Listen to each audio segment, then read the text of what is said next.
Okay, we stand for the pledge, please.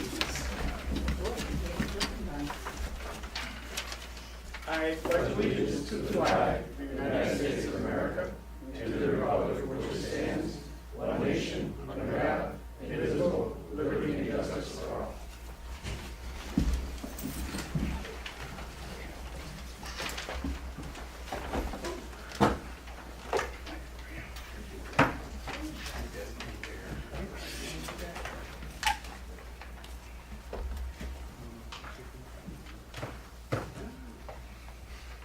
I'd like to call this meeting of the Town of Plattsburgh Town Board to order for August 20th, 2012. Could I have a roll call, please? Bernie Bassett, Here. Thomas Wood, Mark Manick, Here.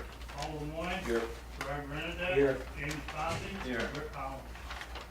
Just for the record, I know Mr. Wood's here, his materials are here. I'm not sure, I thought he was right behind me. And hopefully we'll be able to mark him in as present. Resolution 245, approving the minutes of the previous meeting. Resolved that the minutes of August 6, 2012 be approved and the reading of the minutes be dispensed with. Have a motion? So moved. Mr. Mannix, second. Second. Mr. Renadette, any discussion? Roll call. Thomas Wood, Mark Manick, Yes. Paul Lemoyne, Yes. Gerard Renadette, Yes. Bernie Bassett. Yes, the resolution's carried. Again, for the record, I marked Tom absent, he wasn't here to vote. I haven't marked him absent for the evening. We do have a a public hearing scheduled for 6:35, of which it's about 6:34 and a half or so. So I'm going to begin that by reading the resolution, just sort of set the stage for us a little bit, that we did have notice posted that the town board would meet and review by way of a public hearing at the town hall on the Baker Road, town of Plattsburgh. And at such hearing, anyone in favor, against, or for any items contained within the zoning ordinance amendment would be allowed to make comment. We'll also accept any written comments. And it is about 6:35, so I'm going to call the public hearing to order. I would also want to point out that we have Phil Von Bargen and Alan Reese here from our Planning and Codes Department. We have some individuals who were on the committee that worked for a number of months, great labor, reviewing what we had, benching that against the new master plan and making recommendations. Stuart Chazen, Stuart Messenger. I thought you owned the companies. You know, once you've done that, the mind is gone. So, Stu Messenger from the Chazen Group is here, was the consultant that guided the group and worked with the group, again, at some length. And our goal this evening is to gather comments, gather information, hear from the community what their concerns and needs and wants are. Once all that's gathered, we'll meet again with staff. We're glad that you're here. May cause them some concern to look back at their own work and change recommendations. And then the board will have opportunity for that feedback and input, and we'll move forward. Questions specifically about was something included, why was something left out? I really think Stu would probably respond to best, or anyone on the committee, but mostly tonight we just want to hear what your concerns are and not get into any lengthy debates. We would ask anyone who would like to make comment to please come forward, use a microphone. This is going to be our record, our recording of the record for comments, to make sure we get everything. We don't take shorthand or longhand at that rate, probably. And we'd ask you to try and limit your comments to 5 minutes if you can, so everyone has a chance and no one's going to the wee hours this evening. So name and address, but first of all, before we begin, I would ask if anyone has any written comments to place into the record.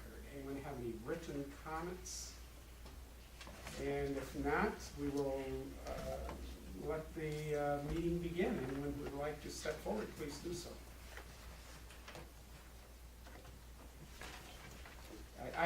Yeah, certainly. Hi. Yes, so that way we'll get it on the recorder, and if we need to play it back, we'll have everything. Hi, my name is Paulo Magro, and I'm sorry my English, I tried the best I can. I own the plaza, O'Brien Plaza over here, in the corner, in the middle of the Pike, and what I understand, the little bit English I understand, is that today, maybe you guys have some, maybe change it to vote, or change the, how do you call it, I would say, the zoning. So is it possible, anything that you can do, I have a lot of tenants asked to me so many times now, so is it possible to change the zoning to put a sign, big sign, and visualize all the businesses, it's like the biggest sign in the main, in the road, is what I ask. Is it possible? I guess if someone would like to react to that, were there any amendments recommended to signage? Yes, the O'Brien Plaza was approved as a planned development district, and as a planned development district, it's got more restrictions on it for its ultimate use. The zoning draft is proposing to change that portion of development on the west side of Route 3 on the intersection to a neighborhood commercial district. That would open up the language associated with signage and make it more beneficial to the business that's located there, and allowing for signage that may be under the PDD more restrictive. It would be still subject to the town's zoning regulations as they're being proposed in the draft for signage. But more flexible than the current zoning requirements. Yeah, Okay. so there were a couple things that will evolve out of that. One is that the planned development district, as it was previously approved, essentially was a neighborhood commercial type allowed usage, but there were some uses that were restricted by the nature of the planning board.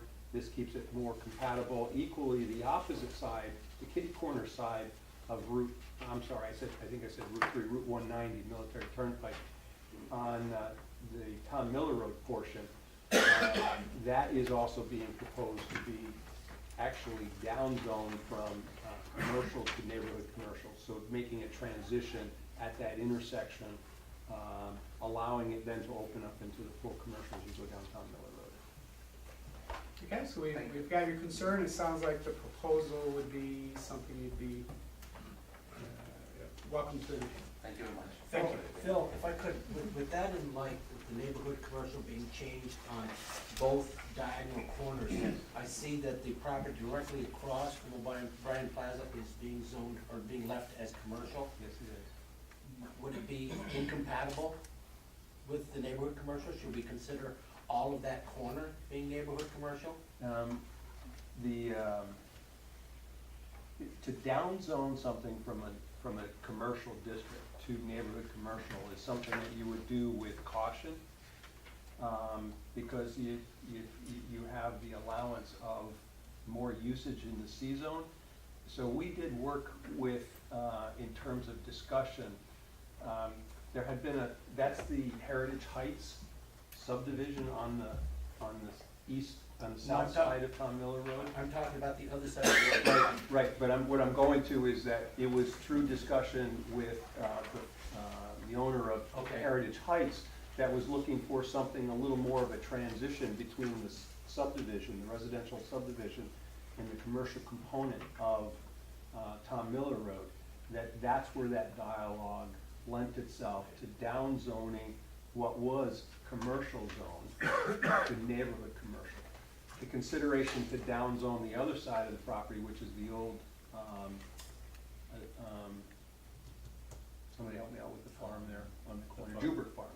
The Jubert Farm and the Casper's parcel on the corner, that was zoned commercial in the 2000 update. And so there was not a consideration given to downzoning that. All right, thank you. Okay, anyone else?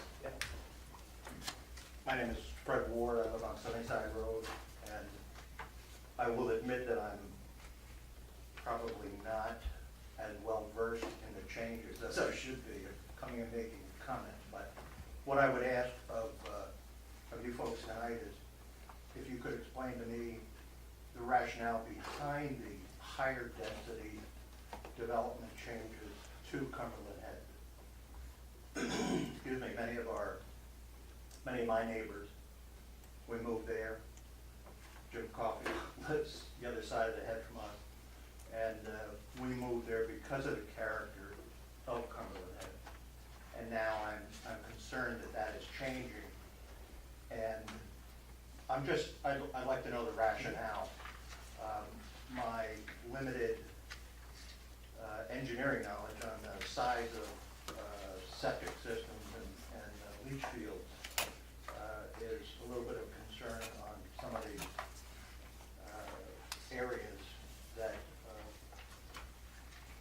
would these new regulations actually support systems that would handle the effluent from the septic? So it's your direct question, because the only thing that changed for the R4 district, which you live in, was for duplexes, changed from 80,000 square foot minimum lot size to 40,000 square foot lot size. But they would still require a certain amount of area for leach field. Correct, which would be governed by the county. Clinton County Health Department would govern how much area you'd have to have for each. Well, I guess my concern is, could they meet that? Sure, I mean, the minimum would be 40, but if they can't meet that with 40,000, they'd have to go up to 60 or 80,000 square foot. So what we're telling them is if you can meet it, the health department can approve it with a 40,000 square foot lot, you can have a 40,000 square foot lot. So it's just the change in density from a single-family lot to a duplex in the R4 portion in terms of the density change. So it's not such a blanket, we don't see a tremendous surge, toward duplexes, but we do see them, and in the rest of the ordinance, in the other areas, they're written to be the same density requirement for a lot. So Alan's correct, if the soils aren't suitable for on-site septic, they're not gonna get an approval to be able to go in there. The health department's gonna require something else.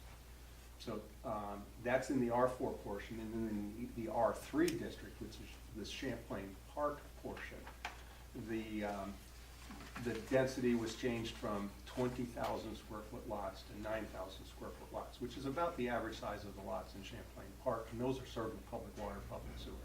And there aren't that many lots that are available in Champlain Park for that change in density there. And again, it's a duplex, and what we find in many neighborhoods is that the duplexes are they're very close to nature in character to the single family. And it allows somebody then the opportunity to build a residence, and have an income coming in along with that. And they're there and they're controlling the building and they're maintaining the building. That's the thought behind it. How would these changes affect the Romeo Trudeau's, I don't know what it's called now, what was it, Sunny Hill Farm? Happy Hill. Happy Hill Farm. That's an existing subdivision currently, isn't it? Well, that's a single family lot right now. Yeah. One person owns the entire parcel, and he has his one house there with the. Oh, that, okay. So, unless he has plans of subdividing it, then he would follow these rules once he did, if he ever did. Thank you.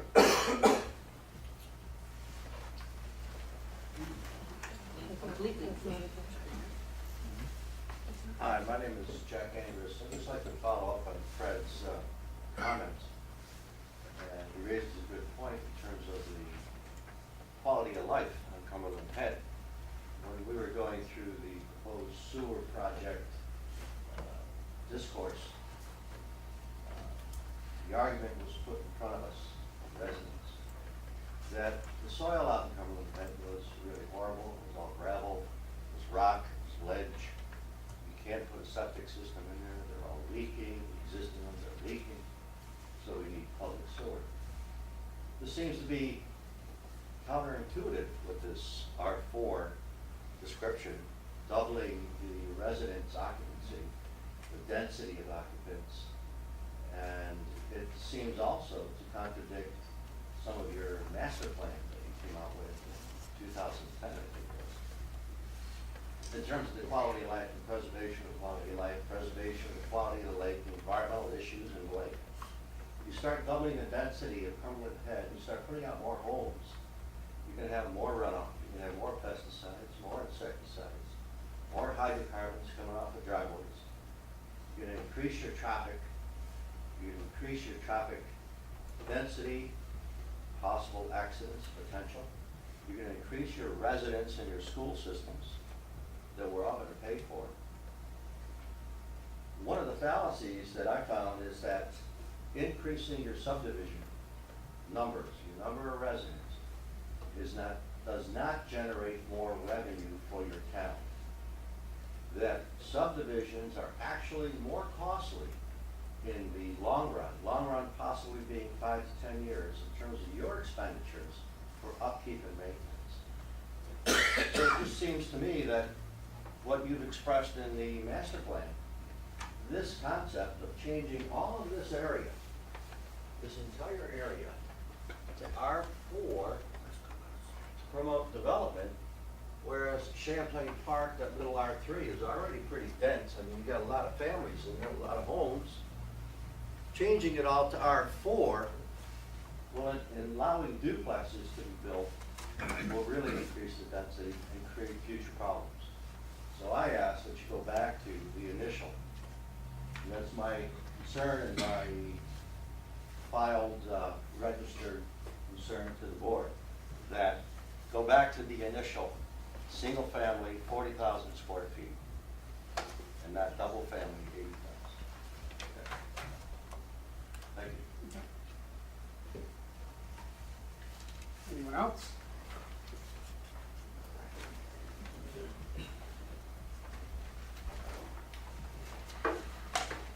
John St. Germain, Peterborough, New York. One of my concerns is you have a land conservation 150-foot buffer along the Saranac River bank. And number one, what does this restrict, or what is this being geared for? It's being geared for snowmobiling and RV, four-wheelers and what have you, motorized vehicles, or is it being designed for a footpath, bicycle path, that type of situation? And what with these restrictions on there, is it gonna change the assessed value of that property? Because now you have, as a homeowner, you have limited use for it. And also I wondered why it's only along the Saranac River bank and it doesn't entail all of Cumberland Head all the way around the lake. I mean, that's where it's on the water, that's where I would think you would have your recreational, your land conservation area. Now, I'm just wondering if what the logic behind all that is. A couple of responses. The idea of that district was to allow for the creation of a trail along the Saranac River to kind of continue what the city has begun as a river walk. The allowed uses are fairly limited. What that does to property values is up to the assessor. Zoning sets uses, the assessor sets property values. One of the allowed uses is a recreation trail, which is specifically designed for non-motorized uses. So the intent is to allow non-motorized trails along the river. With respect to why there and not Cumberland Head, there isn't an existing or proposed trail system around Cumberland Head. The idea here was to take the city's Saranac River trail system and then extend it through the town. And we don't really have a planning study or plan to do that along the shores of Cumberland Head. The other thing is that you have an awful lot of residential properties there, and I'm not sure how we would design this in a way that was meaningful, for a trail. It would be basically saying to everybody's front yards along the lake, now you're in a different zone. If you look at this closely, we tried to stay out of those parts that were built up that were neighborhood oriented, so some of the widths actually change as you go along the river. So that was the thinking. Stuart, if I could interject a couple comments on that. There is a bike path that runs all the way down the spine of Cumberland Head, and that was done when the McDonough Highway was built. And there's never been sufficient room to look at doing anything of a bike path nature on the perimeter road, although the perimeter road itself has become more utilized since the heavy traffic went on the Commodore McDonough Road. Okay.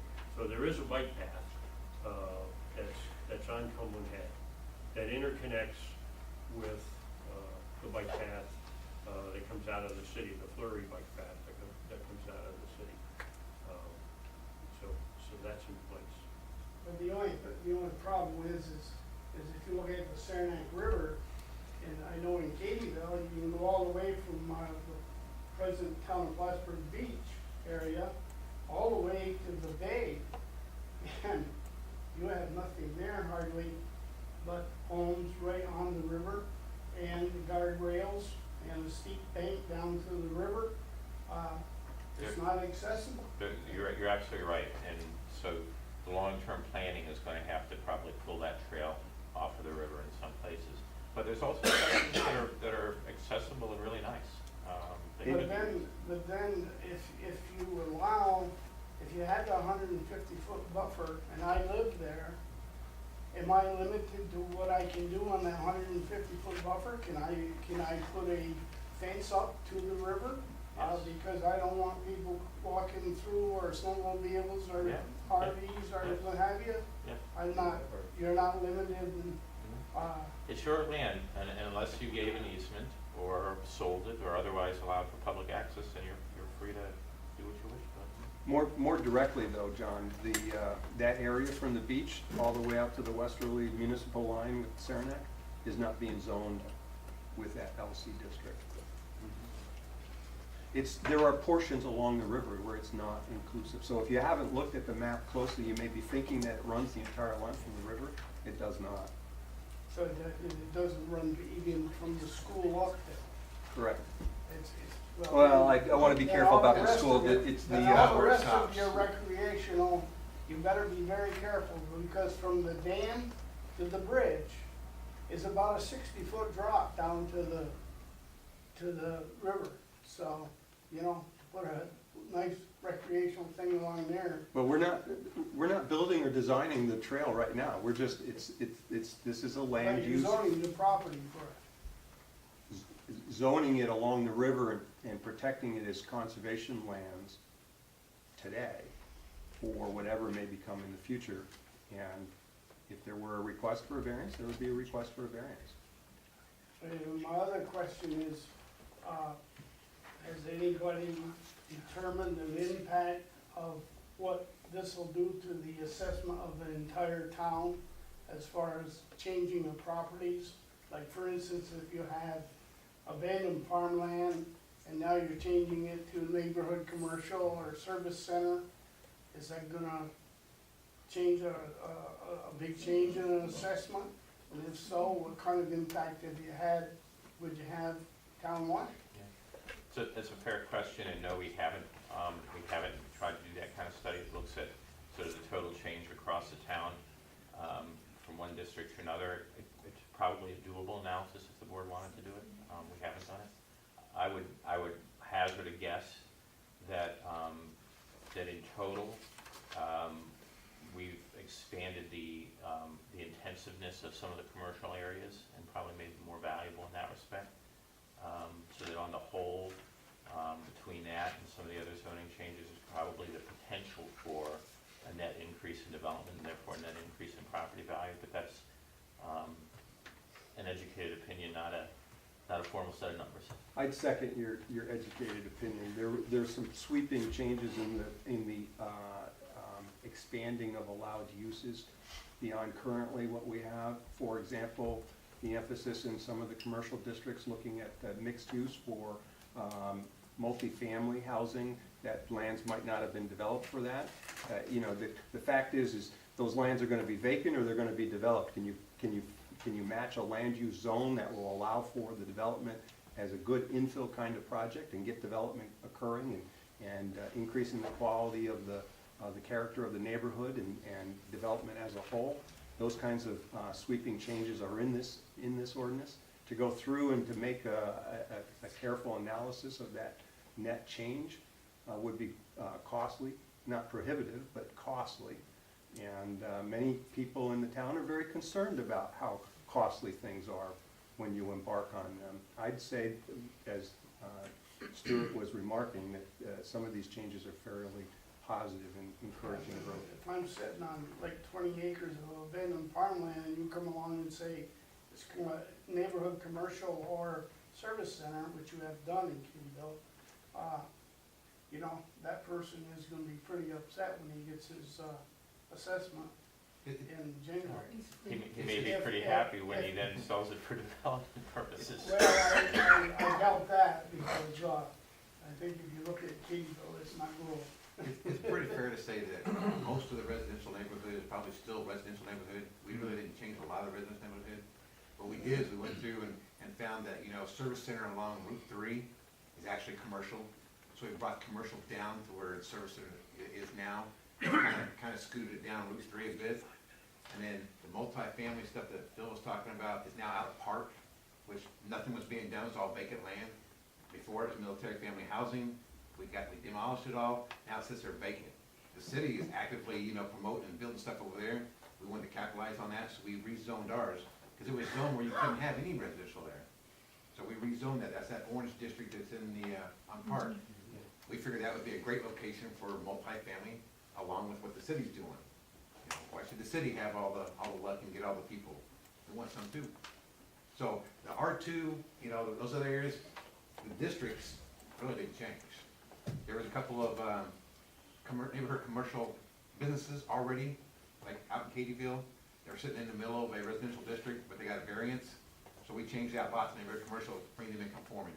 But we didn't really add on to it.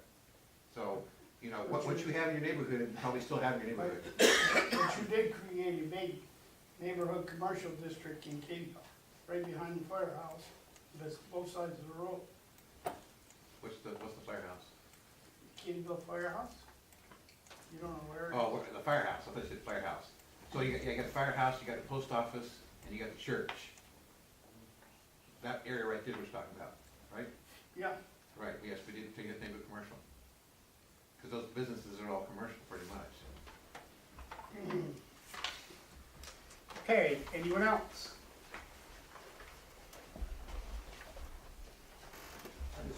Jeff Fonda, I live in Champlain Park. Just a couple questions.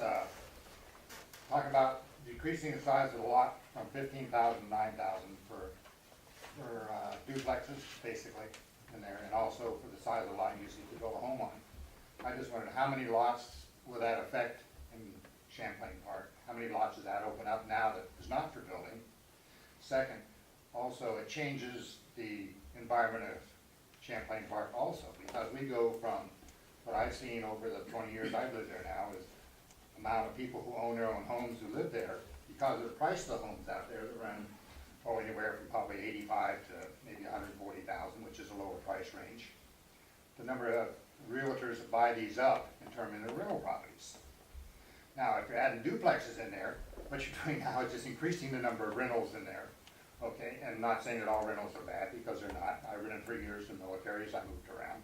But I'm saying a lot of people don't. And it changes the environment and the living standards of people who own homes there.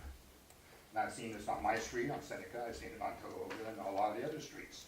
All you gotta do is drive down through there and look at a lot of the homes, and you can tell which ones are rental homes by the upkeep and by the way they're maintained. They have no incentive to do this because they don't own them. And people are just buying these to make money. My question is it really, you know, are you really as a town gonna get that much more out of it by lowering the lot size down to 9,000 feet and changing the atmosphere of an established community?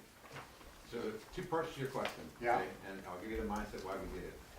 First part was, most of the lots in Champlain Park are around 9,300 square feet. So in order to do anything to your existing house in there, you have to come to the zoning board and get a variance. So Okay. we tried to eliminate the number of variances we got by making it more what you have out there right now as being compliant. The second thing we looked at was, we looked at single-family houses and duplexes. And that was just those two, leave multifamily out of it as 3 people. And said, when it comes to the size of a house, the duplex and the single-family are about the same size of house. It's just that one you split in half, and somebody, usually an owner lives on one side and rent out the other side. Is usually, so we didn't look at, rental possibilities, we just looked at the size of the house on the size of the lot. We said that, didn't want multifamily, we wanted to do, we wanted to allow somebody to be able to rent out part of their house as a duplex and have that income. Yeah, what I'm looking at is people who go in there and develop it and build duplexes in there and not live in them and rent them out to renters to make money off of it as an income. Which, if I had the money, and that's what I would do, if I opened up, if I could do a lot and do it out there, because you can make pretty good rental income on small houses out there, because it takes that niche of our population to afford to do that, as opposed to living on the base where you're paying $1,500 to $2,000 a month for a nice condo. Where you're gonna pay $600 or $750 on a small house or a small duplex that's built in Champlain Park. And I'm saying that changes the living conditions of the people who own property out there. And it affects me, and affects my neighbors and people who pay for the houses and live there and maintain their houses. And also increases the traffic, and especially living on Seneca Drive, because everything that goes in and out of Champlain Park goes through Seneca Drive, so you're increasing the traffic that goes through there. So that's my concerns as a resident. You guys, I think, if you lived in a housing area, you'd feel the same way about it. Somebody was trying to build duplexes in your housing area, increase the population, and bring in a different, not clientele, but a different set of people who aren't there and don't have the invested interest in the area, who are transient. That's my own concern. Okay. Next. I'm Debbie Blake. I just would like to assuage Mr. Bombeck's fears. In 1956, when Champlain Park was built, the first 60 houses, there were covenants put on the property which say that there can only be 1 family dwellings. And those covenants were put on the property again in 1960. So we have covenants in Champlain Park which kind of take care of duplexes. Whether or not it's zoned is irrelevant. You can zone it, and somebody can try to build one, but they could end up in court. So, that's, as a homeowner out there, that's your prerogative to go to court and try to enforce the covenants. Okay. Oh, before you come back, I want to make sure everybody gets a Sure. first shot. My name's Chris Labarge. I'm a developer. I live in Malone, New York. The purpose of discussion tonight is relative to a 97.5 acre parcel that's on Ruger Street, tax parcel ID number 220-4-35.1, currently owned by Mr. Menard and the McConies. Mr. Menard is the majority owner in that, is in contract currently to purchase the remaining ownership of that parcel. Mr. Menard and I are in contract on that property to partner on a proposed development, which I'd like you to consider. One of the responsibilities of the town is to make sure that you allow for affordable housing in the town. And with Ruger Park, which is just west, or the property just west of this parcel that I'm speaking about, is pretty much sold out. And you have limited opportunities for affordable housing lots that have town water, town sewer, and natural gas. And we would like you to consider the property that's currently zoned R2 by the map, or the proposed zoning map, and to consider an MH zoning for manufactured housing to maximize the density of housing in this particular area, which I think is consistent with previous zonings of the Ruger Park area, and would just extend to the next parcel over, so that we could continue to. Sir, could you go Yeah, back sure. and show everybody what you're talking about right now? Sorry. This is currently Ruger Park, which the brown area is all MH zoning, and the 97-acre parcel that I'm speaking about is right here. It does not include this parcel. This is currently owned by the town of Plattsburgh, but it would include this, and it would go from Ruger Park and it extends all the way to the Saranac River. What I've shared, Chris, you're probably guessing, is a letter from the attorneys, John Clute, relative to the project. Making sure every board member has one, as well as our team, and put one on your desk, Rick, for the record. So you have that was a copy of the executed contract? Mhm. Okay, thank you.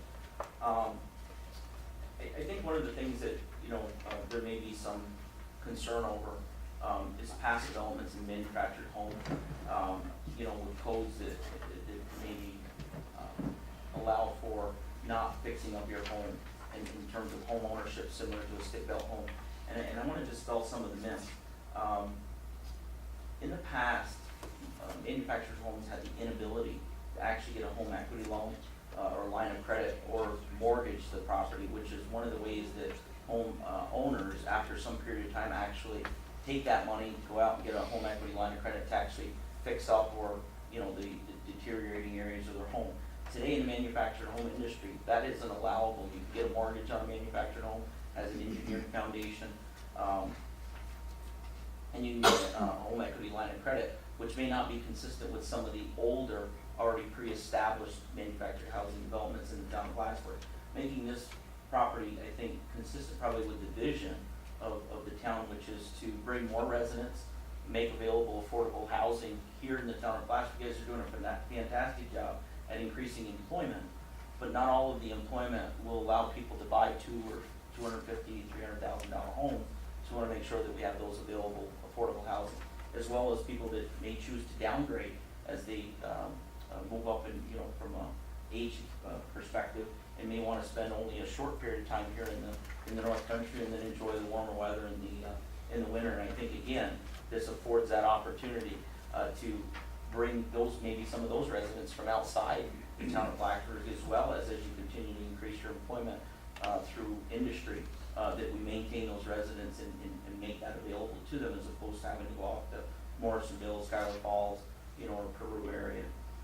So I would ask the board to consider this as a possibility, and I certainly would be prepared to attend a meeting to take part in a workshop about what our potential intentions would be for this particular parcel if it was to be rezoned as MH. This is only the narrow area. It doesn't include the wider part that's wetlands? With this, you mean this land conservation No, identified? the part right there, yeah, that part's still, This- right there is still it- wetlands. Well, there is a brook that goes down through here, but it's only it would only be in the center. So we would be proposing a change of zoning all the way down through on this particular parcel.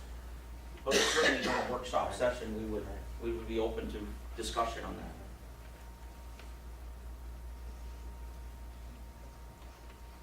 Okay. Thank you. Thanks. Anyone else? If anyone who has made a comment, you'd like to come back to check? Sure. I would, yes. We were looking at the Shays and Company's report, December 2010. I'll just reiterate here that it says. Which report is that again? This is the report from Shays and Companies, Comprehensive. December 2010, must be the comprehensive. The master land plan, use okay. Yep. Master plan. Okay. And it says voters of Cumberland recently turned down a referendum would have leveraged state financing and extend sewer lines ahead. The important point is they state that the town should now plan for lower densities in Cumberland Head. I'm not sure I understood, or if I got an answer from anyone on planning. Why was Cumberland Head changed to R4? What's the reason? What's the impetus to double the densities? Would you ask your question again, please? Okay, I didn't realize it was. It's very difficult, Jack. Ask your question again? The zoning on Cumberland Head, with the exception of Champlain Park, has been changed. No to R4, No. Why, okay, then let me restate the question. Now I see why it caused confusion. Which happens This would give me a occasionally. new question. Let me give you a new question. The new question is, why are we allowing duplex occupancy in these homes, in these, two-family homes or whatever? What's the rationale there? Okay, I but don't we have understand. first, isn't our first question to make clear the area that we're talking about? Yes. Okay, so maybe we could do that first, and then we can answer this. Well, my understanding is that R4 was a standing regulation. So you liberalized that to some degree, if you will, by allowing duplexes? There are use regulations and there are area regulations. Okay, So Cumberland Head has been zoned as a residential area Right. historically. right. It's still zoned residential. The change was made to allow for duplexes. In the R4 portion, they previously required 80,000 square feet and reduced it down to 40. Okay, let me ask you this then. If the R4 portion, to reduce it down from 80 to 40, how much of Cumberland Head does that include? All of it except Champlain Park.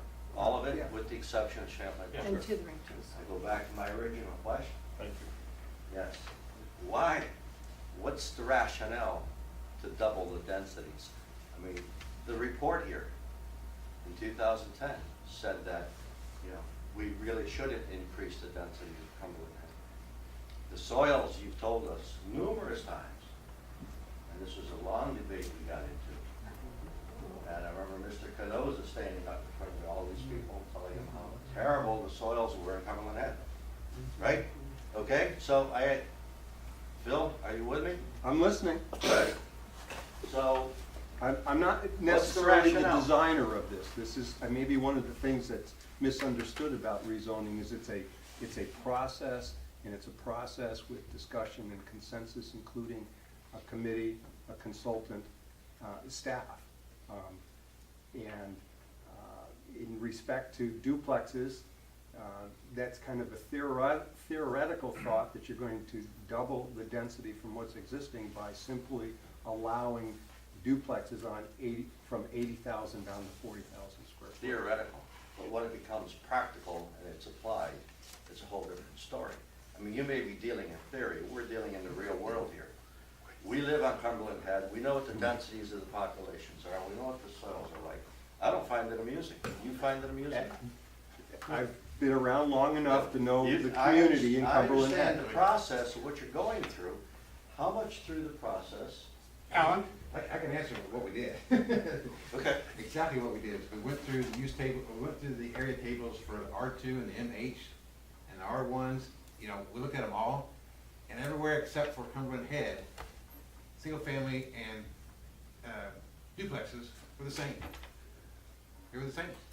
So all we did was said, okay, what is so special about Cumberland Head, how come they should be the same as well? So we made them the same, consistent with R2s and MHs.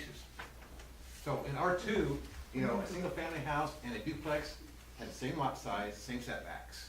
Which was what, 40,000? No, well, no, they started out at 9,000 square feet and then went to 20,000 square foot in an R2. Okay. MH actually even smaller. But, so what we did is took whatever the R3 area, Champlain Park, and R4 area, the rest of Cumberland Head, what they were for a single family, made a duplex the same, just like they were in R2 and MH. That's all we did. We didn't look They at, weren't, no. they weren't exactly the same in R2 and MH. The previous one? Yeah. they weren't exactly the same. Well, I just wanted to go on the record. I wanted to go on the record. So if you look at it right now, that's the way they all, right now, that's the way they're all set up. Well, exactly. Right, we did, they weren't exactly the same, but we did set them up to be To the be same. the same now. And yeah. so you guys, on Cumberland weren't singled out, it was just to Right. try to make them throughout the town the same. But I think, everybody hears your I think, comments. I think there's something that got lost in the discussion, however, and that was historically, and I say historically, okay, I'm aging, or dating myself, but it was, in the 1980s, early part of the 1980s, we established 1 acre lots as the building lot on Cumberland Head. In the R4 And that district. was, pardon? In the R4 district. In the R4 district. Yeah, we had, over here you have Champlain Park, and then you have buffer around Champlain Park, and then you had R4. And the reason that that was done was because we were then concerned about soil conditions, the ability of the area, and I know that, you know, we can say it all, you know, the responsibility for septic systems rested with the county. We were not happy with what we saw going on as far as what were the approvals that were being granted. So in order to be able to address that issue, we established a 1 acre minimum lot size out there. So that's, I just, by way of background, I think that's important for Okay, people to so, understand. but you're building into this rationale of allowing a two-family occupancy in a 40,000 square foot lot, that you will have the technology and the apparatus to meet the demand of septic flow and water, et cetera, correct? Did I lose you on that? That's correct. That basically. And it's what we're saying- dependent, the problem I have is it's dependent upon an agency outside of our, you know, outside of our control to make that judgment.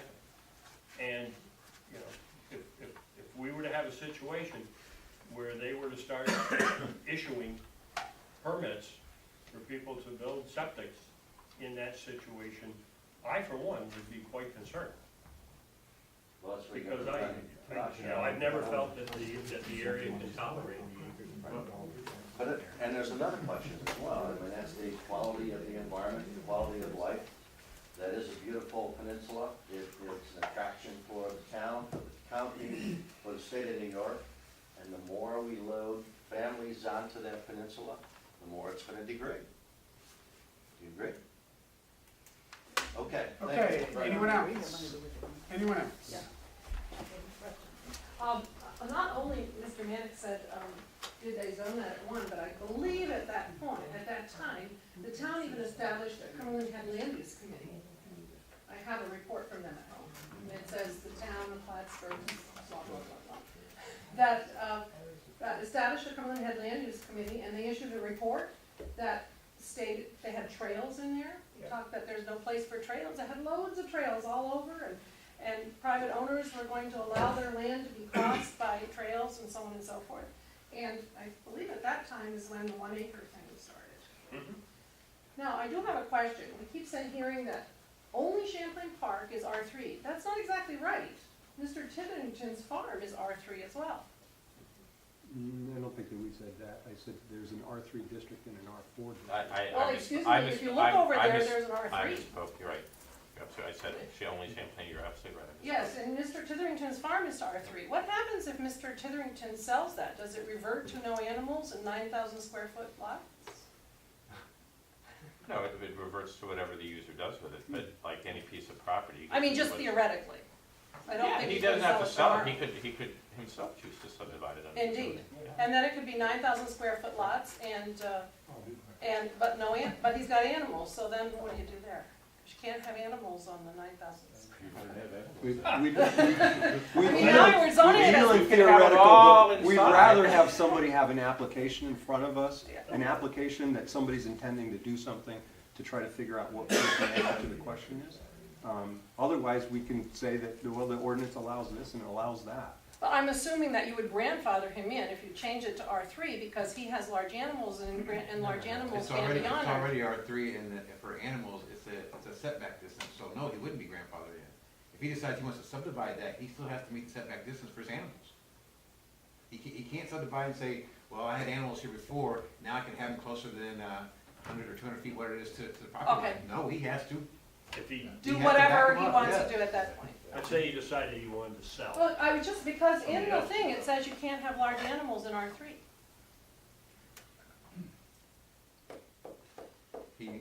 What he will become is a pre-existing non-conforming. That's what I'm saying, he's a grandfathered in for that and that. But if he goes and subdivides that, it's totally what his Are you giving tutorial lessons? No, I just read it and I went, well, he's an R3 and, But I don't think we're talking about the feasibility of both. I don't think we're talking about the fact that somebody could have,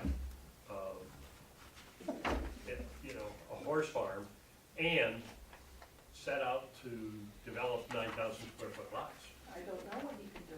Well, but your point's, if your point's well taken, do we want to not allow large animals in the R3? We only have the one R3. He's an R3, and in this zoning ordinance, it says you cannot have large farm animals in R3.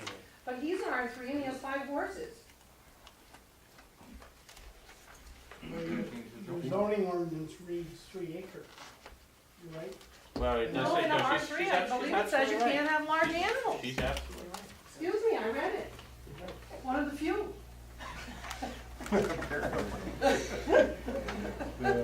Okay, that's why we do this. We learn a little, we get a little feedback. Anyone else wish to make comment? I did. Is this basically this new plan a done deal? No. It's not. This is the public hearing, before it can get, after the public hearing goes back to the committee to review it, and then the final presentation to the board, and then the board could change it at that point, change anything they want, and pass it after that. Am I right? Well, I don't know whether I can speak for all the residents of Cumberland Head, but I think a large majority of them, if we polled them, they would say the same thing, that we kind of like it the way it is, not looking to permit duplexes on small lots. Granted, if they're currently permitted on larger lots, they're in, but to change it to a smaller, higher density lot footprint, and if need be, we can go around, and I guess, poll the residents of Cumberland Head and see how everybody feels. So, Okay, no, and just to underscore that last comment, we've been very careful to be good listeners. The committee has done well. They've worked for a lengthy amount of time to try and respond to current needs, respond to trends.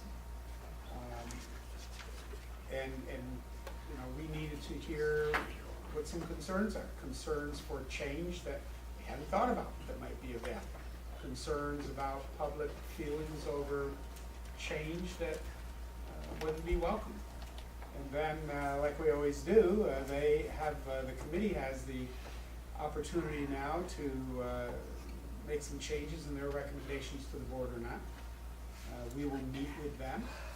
We will discuss. I'm sure the board will have some questions, and then we'll have to make some decisions.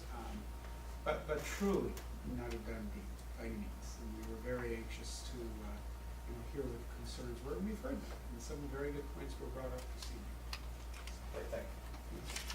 Okay, thank you very much for coming. If there's no one that has any other comments during the public hearing, including our panel, I'm going to ask for a motion to close the public hearing. Mr. Renbeck, do I have a second? Mr. Lemoyne, any discussion? Did you want the allowed to say anything? They're allowed to, that's what they're here for, but they may want to wait for their others. Any other discussion? Roll call. Thomas Wood, Yes. Mark Mann. Yes. Paul Moy. Yes. Greg Reynolds. Bernie Matters. Yes, well, this hearing will stay adjourned at 7:45 p.m. Sorry. Rick, we should also put on our minutes a copy of the map that was shared with us, just so we have it in the file.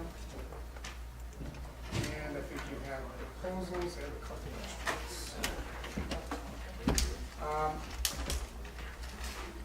I would anticipate a work session in September when we will invite the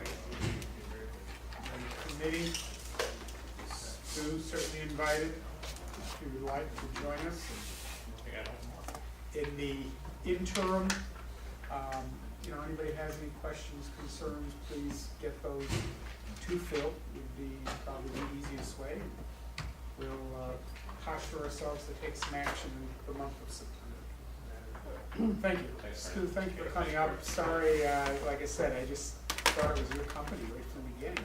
We're working on it. We're working on it. We really are. I associate Messenger with Chazen. That's fine, that's good. I'm gonna put that in there. Next Not year. a bad city. It's a good thing. Thank you. Good night, you guys. Good night.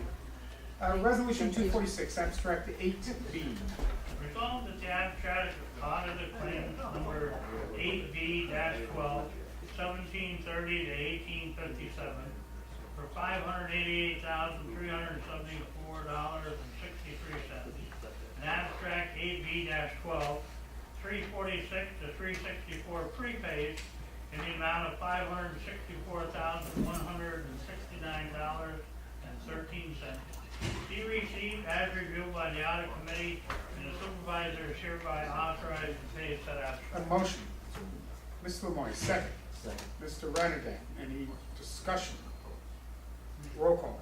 Thomas Wood, Mark Mannix, Here. Joe Moy. Yes. Gerard Renadin. Yes. Bernie Bassett. Yes, resolution carries. Resolution 347, supervisor's monthly financial report. Resolved to receive and place on file the supervisor's financial report for the month of July 2004. Have motion. So moved. Mr. Mannix, second. Second. Mr. Wood, any discussion? Roll call. Thomas Wood, Yes. Mark Mannix. Yes. Paul Moy. Yes. Gerard Renadin. Yes. Bernie Bassett. Yes, resolution carries. Resolution 248, water wastewater department's monthly report. Resolved to receive and place on file a report from Scott Stoddard, Water and Wastewater Department Director for the month of July 2004. Have a motion. Mr. Wood, second. Second. Mr. Renadin, any discussion? Roll call. Thomas Wood, Yes. Mark Mannix. Yes. Paul Moy. Yes. Gerard Renadin. Yes. Bernie Bassett. Yes, resolution carries. Resolution 249, court budget amendment. Whereas the town of Plattsburgh received a JCAT grant in the amount of $1,960 for the purchase of file cabinets for each town court. Whereas the expense of said purchase will be paid out of the general fund 2012 budget. Whereas the actual cost of the cabinets exceed the estimated cost submitted in the grant proposal, and the cost of the cabinets were not included in the 2012 court budget. Therefore be resolved that the town of Plattsburgh authorize the following budget amendment. So noted. Have a motion. So moved. Mr. Lemoy, second. Second. Mr. Wood, any discussion? Roll call. Thomas Wood. Yes. Mark Mannix. Yes. Paul Moy. Yes. Gerard Renadin. Yes. Bernie Bassett. Yes, resolution carries. Resolution 250, award tie sales for purchase of water meters. Whereas resolution 09-296 authorized the standardization of water reading meters to be Neptune water meters. And whereas Neptune Technology Group has submitted documentation stating Tie Sales Incorporated is the authorized level 1 certified distributor of Neptune and the exclusive supplier of Neptune products in the upstate New York market area. Whereas Tie Sales has submitted a quote for bulk purchase resulting in an additional discount in the pricing of Neptune meters and replacement parts for the year 2012. Therefore be resolved that the town board approve the purchase of the meters as per attached per request not to exceed $29,400, and that the water and wastewater director is hereby authorized to make said purchase. And be further resolved that the payment be made payable from the 2012 water and wastewater budget account, and that a copy of this resolution be given to the water, wastewater department, and to the budget officer. Have a motion. So moved. Mr. Renadin, second. Second. Mr. Wood, any discussion? Roll call. Thomas Wood, Yes. Mark Mannix, Yes. Paul Moy. Yes. Gerard Renadin. Yes. Bernie Bassett. Yes, resolution carries. Resolution 251, standardization of energy-only inline disconnects. Whereas the town of Plattsburgh lighting districts have been merged into a single townwide district, and whereas it has been determined that it is in the best interest of all property owners in the town that the municipality take ownership of all streetlights from the New York State Electric and Gas Corporation. And whereas the condition of the ownership required by NYSEG is that the standard inline disconnect be used for connect and disconnect of all NYSEG energy only poles and customer-owned poles. And whereas NYSEG has identified approved inline disconnects as being ideal Bachmann type SK 3A-30-S1212. And whereas standardization will promote efficiency and save money because maintenance work on the same type of disconnect will require less labor time, and economy will be promoted through the purchase of multiple units, identical units, to avoid the need for investment in optional shelf stock. And whereas the standardization of disconnect shall not eliminate the need for the town of Plattsburgh or its lighting district to solicit bids to obtain the lowest responsible bidder to supply said disconnect. Therefore, it resolved that the town board is hereby authorized the standardization of all inline disconnect purchases by the town of Plattsburgh or its lighting district to be ideal Bachmann type SLK-3A-30-S1212. A motion. So moved. Mr. Mannix, second. Mr. Lemoyne, any discussion? Roll call. Thomas Wood, Yes. Mark Manick, Yes. Paul Lemoyne, Yes. George Renadette, Yes. Bernie Bassett. Yes, resolution carries. Unless someone has something else this evening that we haven't seen or you would like to share, I'm going to look for a motion to adjourn. Mr. Bassett, I don't know if it makes a difference, but you may want to amend resolution 12-247, you said 347. So for the camera, they're gonna hear 12-347. 240. The supervisor's monthly report. I did say 347 because mine says 347. Sorry. Resolution 347, we actually will have to change that to 247. You got a typo in there. Marty, Tom, any problems with correcting what needs to be done either way, whether you agree or not? Thank you. No. There was no 347, it's a 247. Thank you. You're welcome. We have a motion to adjourn. Mr. Renadette, second. Second. Mr. Lemoyne, any discussion on that? A roll call. Thomas Wood, Yes. Mark Manick, Yes. Paul Lemoyne, Yes. George Renadette, Yes. Bernie Bassett. Yes, we'll stand adjourned at 7:34.